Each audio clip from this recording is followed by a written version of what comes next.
This is important, what I'm going to put out right now. I've been doing research about the illnesses that I've had as an adult and as a child. And I'm really curious as to why when I was a young girl, maybe 6, 7 years old, I used to pass out all the time. I would pass out when my mother would be combing my hair.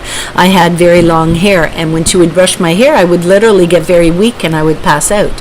Now, my mom would make me go on my knees, and she would brush my hair upward. Now, my hair was really, really long, and I would pass out. And I'm only thinking about this now. I'm remembering things now. Things are being triggered in my memory as a child growing up. And I grew up in the 60s. And in the 60s, the church and the home, the family, were kind of intertwined, right? And so the church kind of, the parents would listen to what the church had to say and how the church would tell them how to discipline the kids. And so my authority figure in my life, at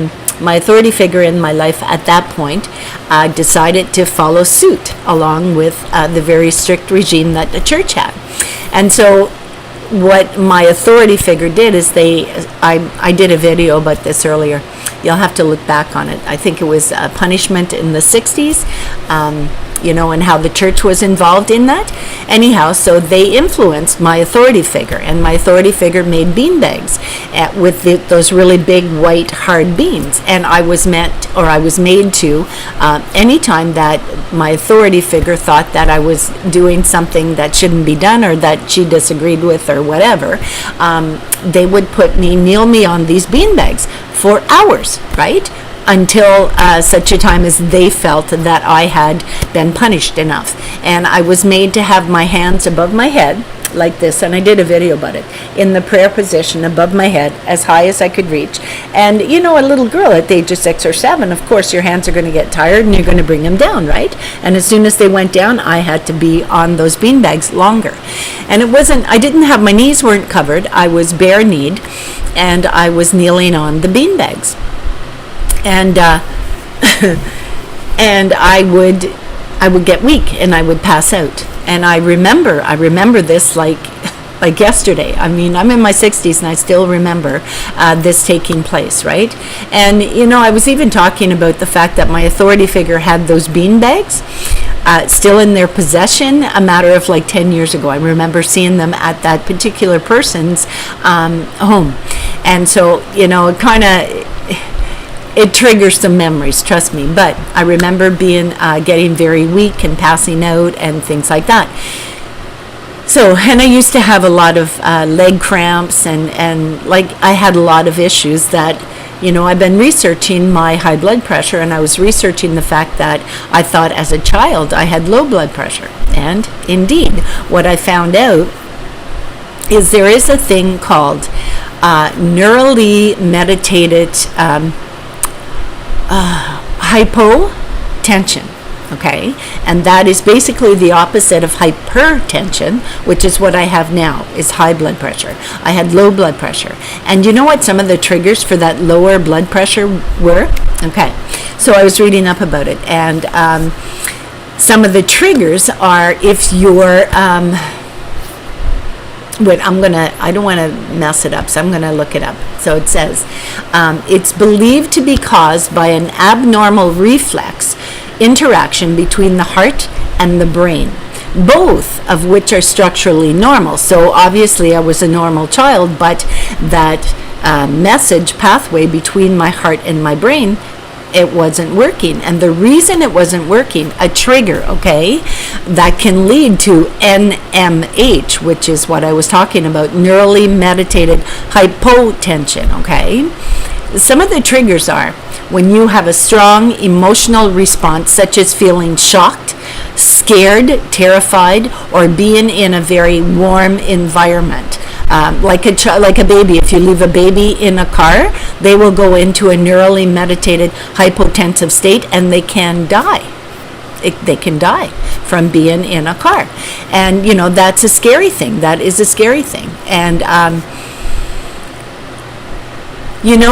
looking back and I'm thinking, well, okay, what would have caused that for me? And then I read on. And what it says is, one of the possible triggers is standing in one position for a long time, or being stuck in a certain position for a long period of time. And when I was disciplined, what they would do is they would make me, well, my authority figure would make me kneel on bare knees on these bean bags in the corner, facing a picture of like the Virgin Mary or the Immaculate Heart of Jesus, one or the other, right? And I would have to face the corner, face that religious symbol, and I'd have to put my hands in the prayer position above my head and stretch them and I mean, like, I can't remember the exact time. I mean, I was a little girl. I didn't even know how to tell time. But I know that when I got off those beanbags, my knees were sore and I was weak. And I remember feeling weak to the point where I would literally, like, fall down. Now, I do remember if my hands, when I had them up, and if I was kneeling on the beanbags, and you know, you put your hands above your head, your hands get tired. And I would rest my hands on my head and still do the kneeling thing, you know, thought I was still doing it. But as soon as my hands touched my head and I had faltered and I had gone down, I had to sit, or I had to kneel on those beanbags with my bare legs for a longer period of time. And I truly, truly, truly believe that looking back at my life through a lens, through a microscope, and looking at the things that took place in my life, there were a lot of triggers. There were a lot of times where I was shocked, I was scared, I was terrified. There were many times that I had witnessed things in my young life that were very terrifying. As I said, I am a survivor, and I am a survivor of childhood abuse.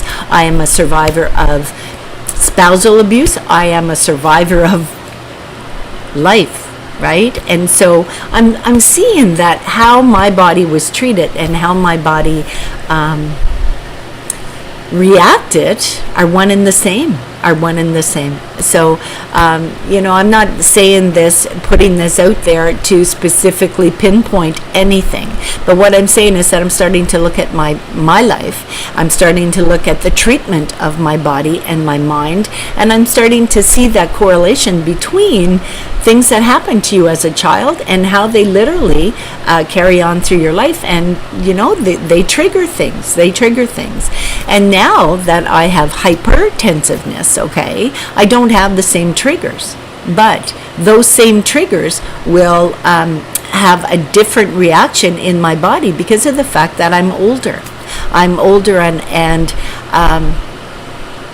I understand things more. I truly, truly believe that, you know, learning about why certain things happened to me, why I had certain illnesses as a child. I mean, I look at the fact that I used to have severe leg cramps. My mother used to call them growing pains. My authority figure would say they were growing pains, and that, you know, it would trigger painful leg cramps. Well, now I'm finding out that those leg cramps, they were triggered by a lack of potassium, and that is a lack of vegetables and a lack of fruit, which is basically true. Mind you, when I was growing up, we did have a lot of fruit because I had a family member who had a farm and brought us loads and loads of apples, right?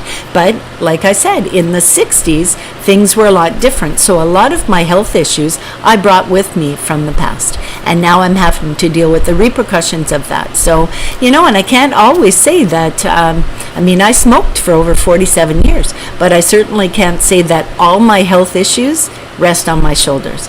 It might rest on the fact that there was a lot of traumatic events in my lifetime that led me in that direction. I'm not saying that somebody, you know, forced my hand to smoke, but what I'm saying is everything kind of it's like a domino effect, right? And so if you can get that domino effect before it destroys your life, try. So if you have a chance to quit smoking, quit now. If you have a chance to remove those triggers from your life, whether it be fear, whether it be anxiety, whether it be a bad relationship, a bad job, a bad marriage, a bad whatever, do it now. Do it now while you actually have the time left. So I shall see you on the next video. The good Lord be willing. Namaste. Bye.